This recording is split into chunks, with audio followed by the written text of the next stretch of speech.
आज से तकरीबन 14 साल पहले 28 जुलाई 2010 को एयर ब्लू की फ्लाइट 202 कराची के जीना इंटरनेशनल एयरपोर्ट से सुबह के 7:41 पर टेक ऑफ करती है। इस प्लेन को 2 घंटे का डिस्टेंस तय करते हुए इस्लामाबाद के बेनजीर भुट्टो इंटरनेशनल एयरपोर्ट पर लैंड करना है। इस प्लेन के अंदर 146 पैसेंजर्स, 4 क्रू मेंबर्स और 2 पायलट्स मौजूद हैं, जिसमें एक तरफ इस फ्लाइट के कैप्टन चौधरी परवेज इकबाल हैं, जिसके पास 25,497 घंटों का फ्लाइंग एक्सपीरियंस है, यानी कि ये काफी एक्सपीरियंस्ड पायलट हैं। तो वहीं दूसरी तरफ फर्स्ट ऑफिसर हैं स्क्वाड्रन लीडर मुंतजिब अहमद, जो पाक फजाइया के फॉर्मर F-16 के पायलट रह चुके हैं। इनके पास 1837 घंटों का फ्लाइंग एक्सपीरियंस है। बात करें इस प्लेन की तो ये 10 साल पुराना एयरक्राफ्ट था, जिसे सन 2000 में तैयार किया गया था, जो अब तक 13,500 फ्लाइट्स ले चुका था। इससे पहले ये 30 दिसंबर 2008 को आसमानी बिजली से भी टकराया था। ओवरऑल देखें तो प्लेन की कंडीशन काफी अच्छी थी। टेक ऑफ होने के 2 घंटों बाद 8:58 पर प्लेन ने लैंडिंग के लिए डिसेंट करना शुरू किया। इस प्लेन को इस्लामाबाद एयरपोर्ट की रनवे 30 पर लैंड करना था, लेकिन विजिबिलिटी कम होने की वजह से इन्हें रनवे 12 पर लैंड करने की परमिशन दी जाती है। अब यहाँ पर पायलट्स को एयरपोर्ट पर नजर रखते हुए ऑपोजिट डायरेक्शन में जाना था।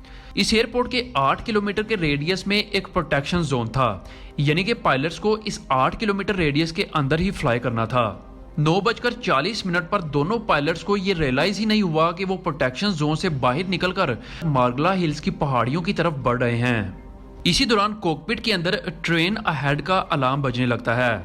फौरन फर्स्ट ऑफिसर मुंतजिब कैप्टन को कहता है कि sir turn left, pull up sir, pull up. Plane के captain Parvez Iqbal full throttle के साथ प्लेन के नोज को ऊपर करने की कोशिश करते हैं, लेकिन तब तक बहुत देर हो चुकी थी। Sir we are going down, pull up sir, ये वो आखिरी अल्फाज थे इस प्लेन में कहे गए, और प्लेन सीधा मार्गला हिल्स की पहाड़ियों में टकराकर पूरी तरह से तबाह हो गया। इसमें मौजूद सारे 152 लोग मारे गए और ये एक्सीडेंट पाकिस्तान की हिस्ट्री का डेड लिस्ट एक्सीडेंट बन जाता है। लेकिन आखिर क्या हुआ था इस प्लेन के साथ उस दिन की ये प्रोटेक्शन जोन से बाहर निकलकर मार्गला की इन पहाड़ियों से जा टकराया? आइए जानने की कोशिश करते हैं आज की इस वीडियो में। असल में इस एक्सीडेंट की एक बड़ी गलती प्लेन के टेक ऑफ होने के कुछ ही देर बाद हुई। कराची से टेक ऑफ होने के बाद जब ये प्लेन अपने क्रूजिंग आल्टीट्यूड पर पहुंचा तो कैप्टन परवेज फर्स्ट ऑफिसर मुंतजिब का एक तरह से टेस्ट लेना शुरू कर देते हैं कि इसे इस प्लेन के बारे में कितनी जानकारी है। लास्ट में परवेज इकबाल मुंतजिब के नॉलेज से पूरी तरह से सेटिस्फाई नहीं होते और वो मुंतजिब पर गुस्सा होने लगते हैं, इसे काफी इंसल्ट करते हैं, और टेक ऑफ होने के बाद अगले 1 घंटे तक ऐसे ही चलता रहता है। लेकिन इस दौरान मुंतजिब अहमद पूरी तरह से खामोश रहते हैं। वो अपनी इस इंसल्ट पर परवेज इकबाल को कोई जवाब नहीं देते। इस्लामाबाद की हदूद में जब ये इंटर हुए तो यहाँ की वेदर कंडीशन भी कुछ खास नहीं थी। लैंडिंग अप्रोच के दौरान पायलट्स ने रनवे 12 पर विजुअली लैंडिंग करने का फैसला किया। प्लेन जिस डायरेक्शन से आ रहा था इसके लिए रनवे 30 सुइटेबल थी, लेकिन विजिबिलिटी कम होने की वजह से इन्हें रनवे 12 को चूज करना पड़ा। असल में ये एक ही रनवे थी, पर इन्हें इस रनवे की ऑपोजिट डायरेक्शन में जाना था। अगर ये सीधा इसी रनवे पर लैंड करते तो ये रनवे होती 30। अगर ये इस रनवे की ऑपोजिट डायरेक्शन में लैंड करेंगे तो ये रनवे हो जाएगी 12। इसे सर्कलिंग अप्रोच कहते हैं। स्पेसिफिकली पायलट्स को रनवे 30 के साथ अलाइन होने के बाद एक 45 डिग्री का राइट टर्न लेना था और 30 सेकंड तक इसी डायरेक्शन में फ्लाई करना था, जिसके बाद लेफ्ट टर्न लेकर 20 सेकंड तक वेट करना था और फिर 90 डिग्री का एक और लेफ्ट टर्न लेकर रनवे 12 के साथ अलाइन हो जाना था। याद रहे इस दौरान पायलट्स को हर वक्त एयरपोर्ट पर नजर रखनी होती है। अगर एयरपोर्ट इनकी नजरों से गायब हो जाता है तो इन्हें लैंडिंग अप्रोच मंसूख करनी होती है।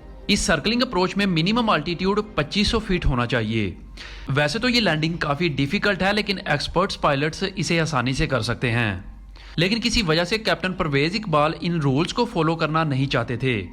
इसने किया क्या, इसे समझने के लिए पहले एयरबस A321 के फ्लाइट मैनेजमेंट सिस्टम के बारे में थोड़ा सा समझते हैं। लैटरल नेविगेशन के लिए सिस्टम में 2 तरह की गाइडेंस होती हैं, एक सिलेक्टेड और दूसरी मैनेज्ड। दोनों मोड्स में से किसी एक में पायलट हेडिंग को सिलेक्ट करने के लिए इस नोब का इस्तेमाल करते हुए प्लेन को नेविगेट करता है। मैनेज्ड मोड, जिसे नैव मोड भी कहते हैं, में पायलट 20 वेव पॉइंट्स का एक मुकम्मल रूट पहले से ही ऐड कर सकता है और auto pilot in wave points को फॉलो करता हुआ खुद ब खुद प्लेन को इसी रूट पर फ्लाई करवाता है। और यही तरीका कैप्टन परवेज इकबाल ने सर्कलिंग अप्रोच के लिए इस्तेमाल किया। हालांकि बैड वेदर कंडीशन की वजह से ये रूल्स के खिलाफ था और फर्स्ट ऑफिसर को भी ये पता था, लेकिन वो अपनी पहले हुई इंसल्ट की वजह से काफ़ी सहमा हुआ था, जिसकी वजह से वो कैप्टन को मना ही नहीं कर पाता। 2500 फीट की हाइट पर आने के बाद भी पायलट्स बादलों की वजह से रनवे 30 को नहीं देख पा रहे थे। 9:37 पर परवेज इकबाल ने ऑटो पायलट को कमांड दी कि वो राइट टर्न ले, जबकि रनवे नजर आने के बाद ही इन्हें राइट टर्न लेना था। मुंतजिब फिर से कैप्टन को मना नहीं कर पाता। इस दौरान इस प्लेन को 2300 फीट की हाइट पर लाने को कहा, जबकि प्लेन का मिनिमम अल्टीट्यूड 2500 फीट होना चाहिए था। ये देखकर इस्लामाबाद एयर ट्रैफिक कंट्रोलर ने कैप्टन परवेज को कहा कि अगर आपको ग्राउंड नजर नहीं आ रहा तो आप कुछ टाइम तक वेट कर सकते हैं। फर्स्ट ऑफिसर मुंतजिब भी इस फैसले पर एग्री था, लेकिन परवेज इकबाल ने मुंतजिब से कहा कि इसे कहने दो जो ये कहना चाहता है, हम अभी लैंड करेंगे। 9:39 पर परवेज इकबाल ने नैव मोड को एंगेज किया और ऑटो पायलट ने प्लेन को वे पॉइंट नंबर 11 पर ले जाना शुरू कर दिया। याद रहे ये वे पॉइंट नंबर 11 एयरपोर्ट से तकरीबन 13 किलोमीटर दूर मारगला की पहाड़ियों के करीब था। ठीक 15 सेकंड बाद प्लेन के सिस्टम ने इनसे 1 मिनट दूर पहाड़ियों को डिटेक्ट कर लिया और कॉकपिट में अलार्म बजने लगा, train ahead. Terrain, pull up.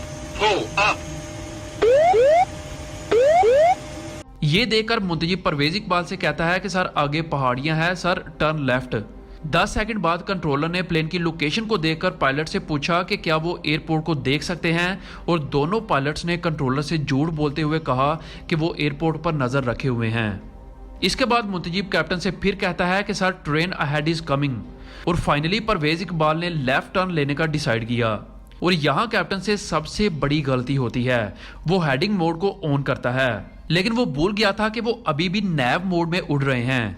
Heading mode में रहते हुए ही इंटर की जाती है, ना कि नैव मोड में। नैव मोड को खत्म करने और हेडिंग मोड को ऑन करने के लिए पायलट को सिर्फ इस नोब को बाहर की तरफ पुश करना था। 9:40 और 28 सेकंड पर कैप्टन को यह एहसास हुआ कि वो हेडिंग मोड में नहीं है, और आखिर इसने हेडिंग मोड को बाहर की तरफ पुश किया।